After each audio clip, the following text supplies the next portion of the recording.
ఆయన సిలువలో 7వ మాట, తండ్రి నీ చేతికి నా ఆత్మను అప్పగించుకొనిచున్నాను.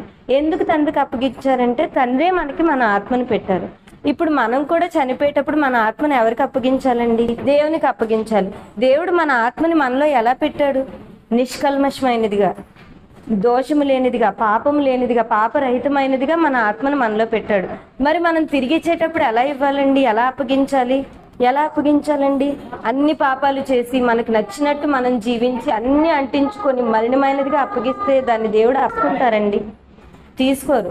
సపోజ్ మనకు ఒక వెడ్డింగ్ ఉంది, మన దగ్గర జ్యువెలరీ లేదు, పక్కింటి వాళ్ళని వెళ్ళి అడిగాం, నా దగ్గర నెక్లెస్లు అవి లేదు, మీది కాస్త ఇవ్వండి అని. అది గోల్డో ఏదో వాళ్ళు ఇచ్చారు అనుకుందాం. రిటర్న్ ఇచ్చినప్పుడు మనం వాటికి కాస్త కొన్ని తీసేసాం, లైక్ ఏవో పొడులేవో రాలిపోయి అనుకోండి, వాళ్ళు తిరిగి యాక్సెప్ట్ చేస్తారా? చిన్న పొడికి డైమండ్కి వాళ్ళు యాక్సెప్ట్ చేయలేనప్పుడు మన ఆత్మని దేవుడు అంత పవిత్రంగా మనకి ఇచ్చినప్పుడు మనం తిరిగి దాన్ని ఎంత పవిత్రంగా ఇవ్వాలండి?